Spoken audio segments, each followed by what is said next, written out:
Buenas noches. En esta noche de museos vamos a hablar acerca del Ayuntamiento de la Ciudad de México y sus antecedentes. Tenemos que iniciar primeramente con definir qué es un ayuntamiento. Lo podemos definir como un cuerpo de representación popular que se encarga de administrar y gobernar una villa o una ciudad y que está compuesto por algunos elementos que se denominan concejales, que a su vez se dividen en alcaldes y regidores.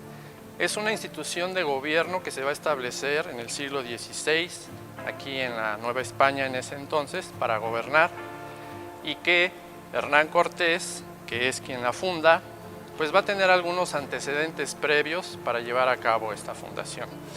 Al momento en el que se constituye el Ayuntamiento de la Ciudad de México y los previos, esta institución ya estaba plenamente consolidada, teniendo sus orígenes en la Edad Media, hundiendo sus raíces en el derecho romano y en los usos y costumbres visigodos y árabes.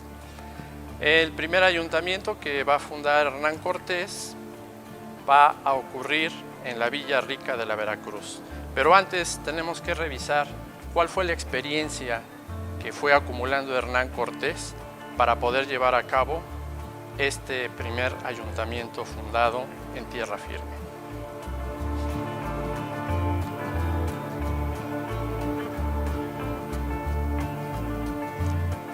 Hernán Cortés es enviado a Salamanca a los 14 años a casa de una media hermana de su padre, Inés de Paz, y su esposo daba clases de latín en la Universidad de Salamanca, de tal forma que Hernán Cortés durante 2 años va a aprender latín y rudimentos legales.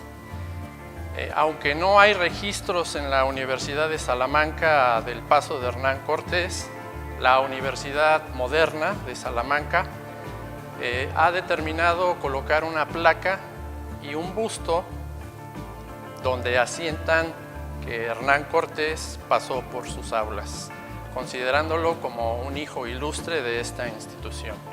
Por otro lado, Bernal Díaz del Castillo, Cervantes de Salazar y Bartolomé de las Casas dan fe de que efectivamente Hernán Cortés hablaba latín. En el año de 1504, cuando Hernán Cortés tenía 19 años, viaja al Nuevo Mundo, específicamente a la isla de la Española, donde el gobernador Nicolás de Obando era pariente lejano de Hernán Cortés.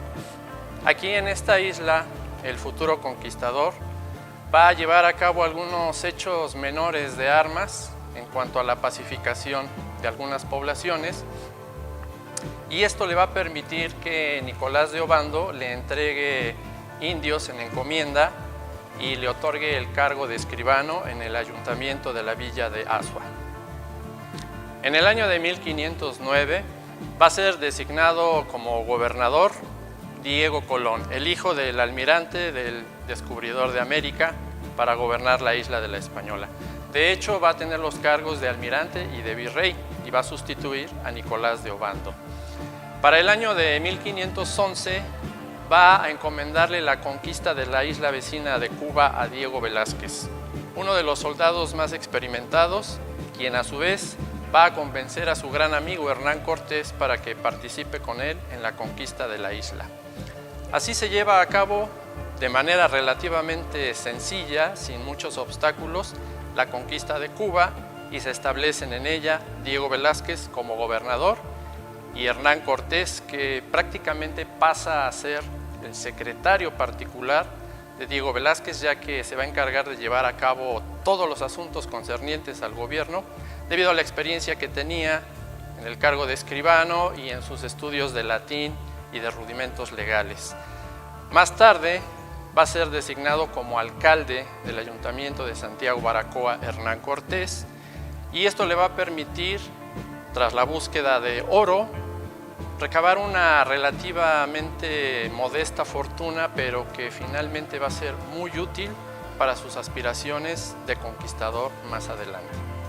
Llegamos al año de 1517 y se organiza una primera expedición a tierra firme, la cual va a ser encomendada a Francisco Hernández de Córdoba, y en ella van a participar hombres con vasta experiencia en el mar, como fueron Antón de Alaminos, que venía con Cristóbal Colón, Bernal Díaz del Castillo, que venía también como soldado en esa época, y así van a descubrir la península de Yucatán. En el transcurso de esta expedición van a tomar a dos indios que les van a servir como intérpretes, Julianillo y Melchorejo. Finalmente van a llegar a Campeche, a Champotón, donde van a librar una terrible batalla con los indígenas, donde van a resultar muertos poco más de la mitad de los tripulantes de esta expedición, que se componía de 3 navíos y 110 hombres. La otra mitad de los hombres resulta gravemente herido, incluso el capitán, una vez que regresan Francisco Hernández de Córdoba a Cuba, va a perder la vida. Un año más tarde, en 1518, Diego Velázquez organiza una nueva expedición. En esta ocasión se la va a encargar a un familiar suyo, Juan de Grijalva. Van a salir con 4 navíos, cerca de 250 hombres. Repite Antón de Alaminos como piloto, Bernal Díaz del Castillo, y se agregan otros hombres que se van a constituir como conquistadores más adelante. Tal es el caso de Pedro de Alvarado y de Montejo. Prácticamente siguen la misma ruta que la anterior expedición, solo que la van a ampliar. Una vez que pasan por Campeche, llegan a Tabasco y más adelante un enclave importantísimo, Ulúa, donde Moctezuma les va a enviar una comisión con regalos, y esto va a determinar que Juan de Grijalva envíe un navío a Cuba con estos regalos, encabezando la embarcación Pedro de Alvarado, y las noticias recabadas hasta el momento. Sin embargo, Diego Velázquez se encontraba ya desesperado por no recibir noticias de esta expedición y había enviado un barco en búsqueda de estos hombres. Prácticamente se cruzaron en el camino. Por su parte, Juan de Grijalva va a continuar explorando hacia el norte, llegando al Pánuco y regresando a Cuba. Una vez que llegan a Cuba, Juan de Grijalva entrega las noticias a su pariente, a su familiar, Diego Velázquez, quien ya está preparando una nueva expedición, gracias a los obsequios tan valiosos y a las importantes noticias que recibió de esta expedición. Pero ahora se la va a encomendar a su gran amigo Hernán Cortés. Mediante las cartas de relación que escribe Hernán Cortés, vamos a tratar de determinar en qué momento se fundan los ayuntamientos. En la primera carta de relación, Hernán Cortés nos va narrando las incidencias de las 2 expediciones previas que encabezaron Francisco Hernández de Córdoba y Juan de Grijalva, así como la tercera expedición que él se encarga de encabezar. Aquí nos va diciendo cómo llegan a Cozumel y tienen noticias de 2 náufragos españoles, y tenían el encargo, además de rescatarlos, Jerónimo de Aguilar y Gonzalo Guerrero. Finalmente es detectado Jerónimo de Aguilar y se une a la expedición, y va a ser de suma utilidad porque al ser hablante de maya, pues se va a constituir como un inmejorable intérprete y traductor. Van a continuar la misma ruta de las 2 anteriores, van a bordear la costa hasta llegar a Tabasco. Y en Tabasco es donde se va a verificar la batalla más fuerte hasta entonces, y donde los españoles salen triunfantes, además de utilizar por primera vez a los caballos en batalla. Una vez que terminó este enfrentamiento, el cacique de Tabasco le obsequia a Hernán Cortés 20 mujeres, entre las que se encontraba Malintzin, que va a ser importantísima más adelante. Continúan su trayecto y el día jueves 21 de abril, jueves santo, por la noche, arriban a Ulúa. Desembarcan el día siguiente, son recibidos con grandes presentes que les envía Moctezuma, y ese Viernes Santo 22 de abril van a fundar la Villa Rica de la Veracruz. Más adelante, entre el 15 y 25 de mayo de 1519, se va a fundar el Cabildo de la Villa Rica de la Veracruz. se van a nombrar autoridades, y esto es importantísimo porque hay que recordar que Hernán Cortés venía bajo las órdenes de Diego Velázquez.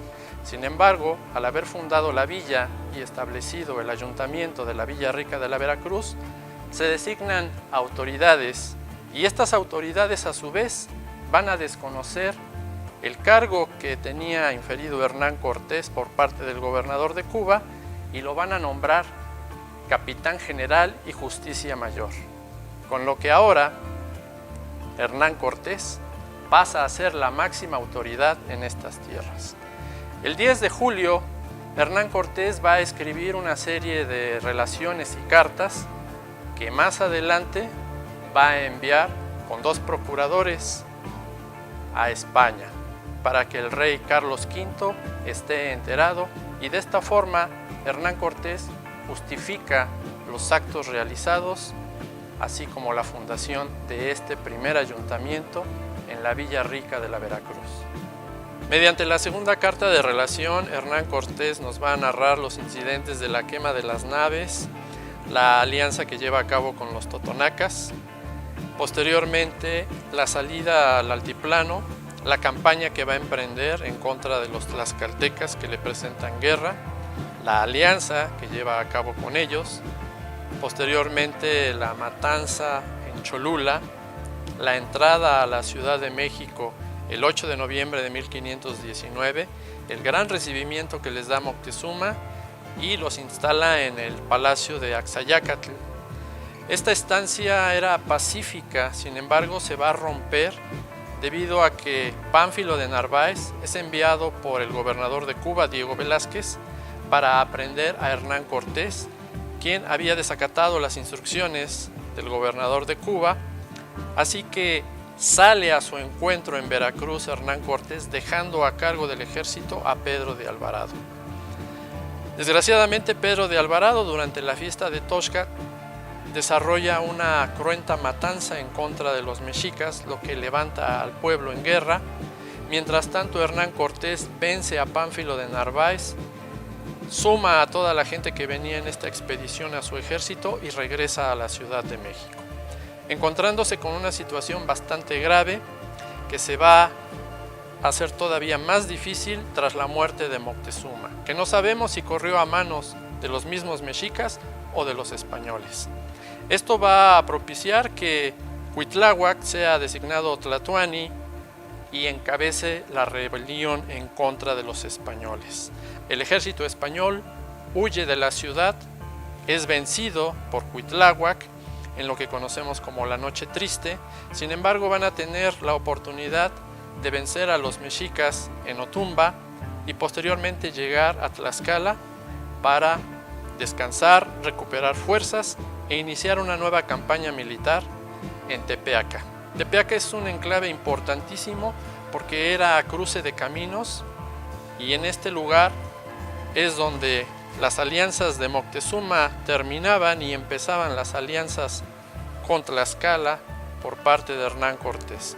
De manera que Hernán Cortés va a conquistar este importante territorio, va a fundar la villa de Segura de la Frontera, y dado que la carta de relación está firmada el día 30 de octubre de 1520, podemos inferir que por estas fechas se establece el ayuntamiento de Tepeaca o de Segura de la Frontera. En la tercera carta de relación, Hernán Cortés nos va a narrar la pacificación de Tepeaca y posteriormente cómo se va preparando la conquista de México Tenochtitlan, el sitio que se va a establecer sobre la ciudad y finalmente la caída el 13 de agosto de 1521. Posteriormente los españoles se van a establecer en Coyoacán, donde van a acampar, y aquí llama mucho la atención que Hernán Cortés se tardó 9 meses en escribir todos estos hechos para enviarlos al rey de España. Siendo un evento tan significativo, no deja de llamar la atención. Quien sí aporta datos en relación al tiempo que transcurrió entre todo este periodo y la escritura de la tercera carta de relación es Bernal Díaz del Castillo. Él nos dice cómo fueron los festejos que llevaron a cabo los españoles, el reparto del botín, la selección del quinto real para enviarlo al rey y también las instrucciones que Hernán Cortés le deja a Cuauhtémoc para que limpie la ciudad, entierre a los muertos y restablezca el acueducto de Chapultepec para abastecer de agua a la ciudad. Esta carta se firmó el 15 de mayo de 1522 y para esta fecha podemos inferir que ya estaba plenamente establecido y en funciones el ayuntamiento de la villa de Coyoacán. La cuarta carta de relación está firmada el 15 de octubre de 1524. Por lo tanto, ya está en funciones el ayuntamiento en la Ciudad de México, es decir, que ya se trasladaron de Coyoacán a esta ciudad. En ella, Hernán Cortés narra el traslado que se hizo a Coyoacán, la reconstrucción de la ciudad, algunas conquistas que se empiezan a llevar a cabo, pero llama también mucho la atención que hay algunos acontecimientos muy importantes que no narra. Estos podrían ser la llegada de su esposa Catalina Juárez, su muerte misteriosa, la llegada de los franciscanos a la Ciudad de México y también la preparación de la exploración a las Cibueras. Por lo tanto, sin duda alguna, para el año de 1524 ya está en funciones el ayuntamiento de esta ciudad. El encargado para trazar la Ciudad de México va a ser Alonso García Bravo. La primera construcción que se va a realizar va a ser la de las atarazanas, para resguardar a los bergantines que se utilizaron durante el asedio a la Ciudad de México Tenochtitlan. Alonso García Bravo también va a tener una participación importante en el inicio de la construcción de las casas consistoriales o del Cabildo. Las primeras autoridades municipales de la Ciudad de México de las que se tienen noticia son las que gobernaban esta ciudad en 1524. De hecho, el documento más antiguo que se conserva es el Acta de Cabildo del 8 de marzo de 1524. Sin embargo, esto no significa que sea la primera, sino la más antigua que se conserva. El establecimiento de las autoridades de la Ciudad de México fue llevado a cabo por Hernán Cortés entre sus amigos y allegados, y sesionaban en las casas viejas de Hernán Cortés, lo que actualmente es el Monte de Piedad, pero también en otros sitios, ya que todavía en este predio no estaba el edificio del ayuntamiento construido. Esos otros lugares donde se llegaba a sesionar eran el convento de San Francisco y la iglesia mayor. La construcción de las casas consistoriales o del Cabildo probablemente inició en el año de 1523. Sin embargo, la fase más importante de construcción se desarrolla de 1526 a 1532. De hecho, el día 10 de mayo de 1532 se lleva a cabo la primera sesión en el nuevo y flamante Cabildo de la Ciudad de México. Uno de los aspectos más importantes del ayuntamiento era la organización de las fiestas públicas, civiles y religiosas, las cuales los gastos corrían a cargo del ayuntamiento. Entre estas celebraciones podemos contar el recibimiento que se le hacía a los virreyes, a los arzobispos, a otros grandes personajes, así como las proclamaciones y juras del rey en España. También las bodas reales, los nacimientos de los príncipes, los embarazos de las reinas, y entre las fiestas religiosas más importantes podemos encontrar el traslado que se hacía de la Virgen de los Remedios a la Ciudad de México para pedirle en momentos de desgracia como eran sequías, inundaciones o epidemias. Las fiestas más importantes que se festejaban era la de Corpus Christi y la del santo patrono de la Ciudad de México, la de San Hipólito, que recordaba también a los mártires y después a los victoriosos que habían conquistado la Ciudad de México Tenochtitlan.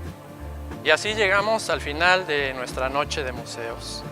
Recuerden ser como Poncio Pilatos, es decir, lavarse las manitas, como Moctezuma, que guardó su sana distancia con respecto a Hernán Cortés, y como el conquistador, que no bajó la guardia. Muchas gracias y buenas noches.